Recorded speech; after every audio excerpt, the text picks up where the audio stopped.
Salut mes petits trolls, c'est Lyd de la chaîne Hors de Contrôle.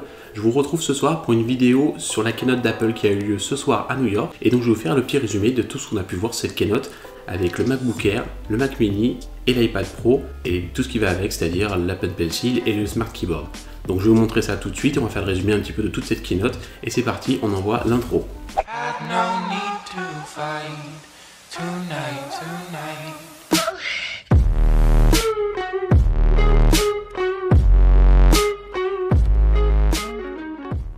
La keynote elle a commencé par quoi? Par les nouveaux MacBook Air. Le MacBook Air, ça fait un petit moment qu'il était là.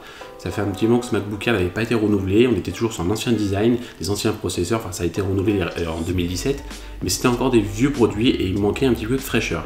Et donc ce soir, ils ont dévoilé les nouveaux MacBook avec trois couleurs, du gris sidéral, du rose et de l'argent toujours. Le design est complètement repensé, il est 17% plus petit, 10% plus fin et il fait 1,2 kg seulement. Au niveau de l'écran, on sera toujours sur 13,3 pouces. Cette fois-ci, on va disposer d'un nouveau trackpad beaucoup plus grand comme sur les nouveaux MacBook. Il sera 20% plus grand, il est toujours équipé du Force Touch. Cette fois-ci, le CD va pouvoir monter jusqu'à 1 Tera, ce qui n'était jamais fait aujourd'hui sur un MacBook Air. Il va disposer de deux ports USB Type-C sur le côté et d'un port jack de l'autre côté. Pour ce qui est des deux ports USB Type-C, on sera bien sûr sur du Thunderbolt 3 et on aura donc la possibilité de pouvoir brancher un écran jusqu'à du 5K et une carte graphique externe. On reste dans la partie design et là ils ont changé aussi les haut-parleurs. Ils sont beaucoup plus puissants avec un rendu basse plus impressionnant. 2018 oblige, le nouveau MacBook Air il est équipé du Touch ID.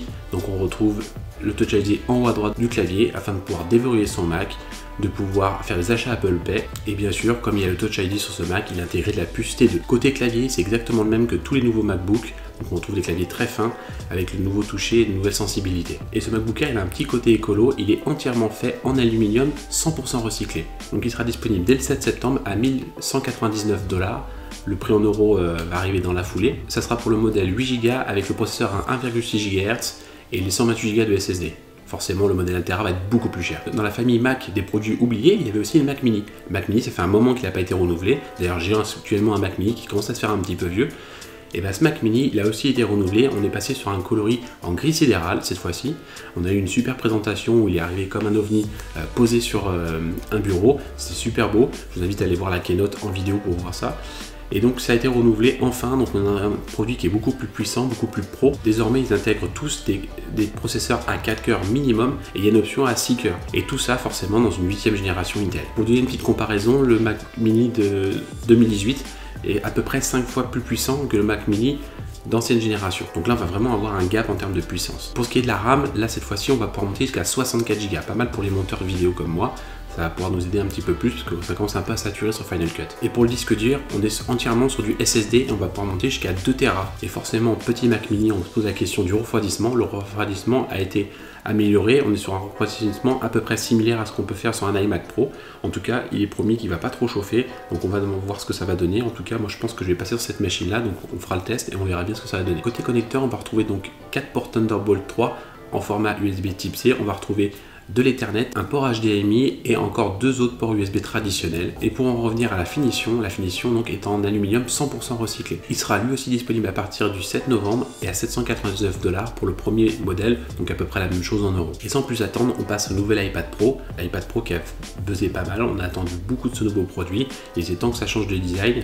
D'ailleurs la vidéo est là aussi assez sympa, il passe à peu près le doigt sur toute la superficie de l'appareil et ils arrondissent, enfin ils font devenir les angles beaucoup plus raides, un peu comme l'iPhone 5. Donc je vous invite à voir aussi cette vidéo de la keynote.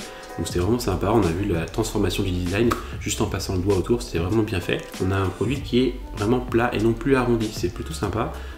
Visuellement il en jette.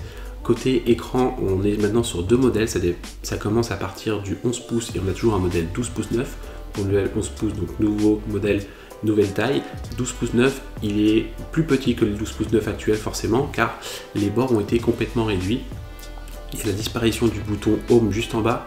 Donc c'est pareil, tout ça, ça va gagner de l'espace et l'appareil est donc beaucoup plus petit malgré qu'il soit toujours en 12 pouces 9. Pour l'écran, on reste donc sur du LCD, on parle ici du Liquid Retina. C'est exactement le même écran qu'on retrouve sur l'iPhone XR. Donc c'est un bon écran, donc on verra ce que ça va donner, mais pas d'OLED. Enfin, petite nouveauté sur l'iPad, ils enlèvent complètement le port Lightning et ils intègrent dedans le port USB Type C. Voilà, donc l'avantage de ce produit, c'est que maintenant on va pouvoir y brancher un écran 5K directement dessus en USB Type C. Et de la même manière, on va aussi pouvoir brancher son iPhone directement à l'iPad et charger son iPhone grâce à son iPad. Un truc qui n'était jamais possible encore sur les produits Apple. Et ça c'est tout nouveau, ça vient d'arriver avec le port USB type C. A voir maintenant si les prochains iPhones vont aussi bénéficier du port USB type C, l'avenir nous le dira. Forcément, avec la disparition du bouton Home, Apple a décidé d'intégrer le Face ID. Le Face ID par contre, petite nouveauté, il fonctionne aussi bien en mode portrait qu'en mode paysage. Et c'est ça l'avantage parce qu'aujourd'hui sur votre téléphone, quand vous êtes en mode paysage, le problème c'est que vous mettez devant, il ne se débloque pas. Il faut juste tourner un peu la tête comme ça, vous voyez ça a craqué. Hop, donc il faut tourner la tête et c'est ça qui était plutôt contraignant avec le Face ID. Et là sur l'iPad il marche dans tous les sens et ça c'est super. J'ai hâte de voir ce que ça va donner. Côté processeur, on est sur le A12X Bionic, donc un petit peu plus puissant. On reste sur la même base que sur le processeur de l'iPhone XS et XS Max. On nous promet un iPad qui sera 35% plus rapide que l'ancienne génération en mode monocœur et jusqu'à 90% plus rapide en multicœur. Donc à voir aussi pareil après avec les tests, mais en tout cas ça s'annonce plutôt lourd. Il y aura 4 processeurs ultra puissants et 4 autres processeurs à faible débit et faible consommation. Pour ce qui est d'autonomie, on nous annonce toujours une journée d'utilisation, un peu comme le MacBook Air, j'avais oublié de le préciser. Et pour le stockage, on va être sur une capacité jusqu'à 1 Tera. Ils sont malades, d'ailleurs le prix je crois est annoncé à plus de 2000 $. Enfin bon, ça sera vraiment pour les pros parce que moi c'est tout de suite je pourrais pas l'acheter, c'est beaucoup trop cher. Et côté graphique, j'avais oublié de vous le dire, il est sur un processeur 2 fois plus puissant. Ils ont fait la comparaison avec une Xbox One S et c'est équivalent au graphisme d'une Xbox One S, donc ça s'annonce aussi très très lourd. Pour ce qui est de la disponibilité, il sera disponible dès le 7 novembre lui aussi, que ce soit en 11 pouces ou en 12 pouces 9. Pour le 11 pouces, il sera disponible à 799 $, et donc à peu près la même chose en euros, à voir, mais là je pense qu'avec le taux de conversion on va un petit peu augmenter le prix. Et pour ce qui est du 12 pouces 9, là il sera à 999 $, pareil, dispo le 7 novembre. Forcément, l'iPad a été renouvelé, les accessoires aussi. Donc ils ont introduit un nouveau pencil. Cette fois-ci, sur le nouveau pencil, il est plus tout arrondi, mais il y a une face plate. Cette face plate, vous allez pouvoir tapoter 2 fois dessus afin de pouvoir changer le mode. En plus de ça, cette partie un peu plate va venir s'aimanter directement sur le côté de l'appareil. Et en plus de ça, il va pouvoir charger. Donc là, même plus besoin de le brancher directement sur le côté. Il va faire une recharge d'induction directement sur le côté de l'appareil. Ça aussi c'est nouveau et ça va être aussi disponible à la sortie de l'iPad. Et en plus de cet Apple Pencil, il va y avoir un nouveau étui. Donc ça va être le Smart Keyboard 2 et celui-là, on va pouvoir l'incliner dans 2 angles différents. Par contre, toujours pas de rétroéclairage et toujours pas de trackpad comme la concurrence peut le faire. Enfin bon, c'est pas grave, mais en tout cas ça restera dans tous les cas, je pense, toujours très cher, vendu aujourd'hui à peu près 179 $, donc je pense que ça va être aussi cher. Et c'est presque tout pour cette keynote, du moins en termes de produits. Ils ont aussi annoncé l'arrivée de l'iOS 12.1 qui arrive ce soir, disponible en téléchargement sur tous vos produits.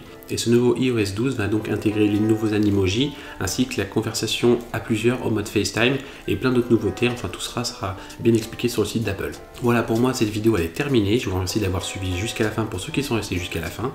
Surtout, n'oubliez pas de vous abonner, il y a le petit bouton on s'abonne en dessous et la petite cloche qu'il faut penser à appuyer si vous voulez recevoir une nouvelle notification. Il y a plein de vidéos qui arrivent. Il faut qu'on essaye de passer la barre des 1000 abonnés, je compte sur vous. On s'abonne en masse, on partage. Et s'il y a des questions, des commentaires, n'hésitez pas, on va mettre tout ça dans la description. De toute façon, c'est pas impossible qu'il y ait des produits qui arrivent bientôt à la maison. Enfin, qui arrivent, forcément je vais les acheter, je vais encore me mettre dedans, mais c'est pas grave. Donc tout ça, je vous le montrerai en vidéo. Et maintenant, c'est terminé. Donc je vous souhaite une bonne soirée, à bientôt et à la prochaine vidéo.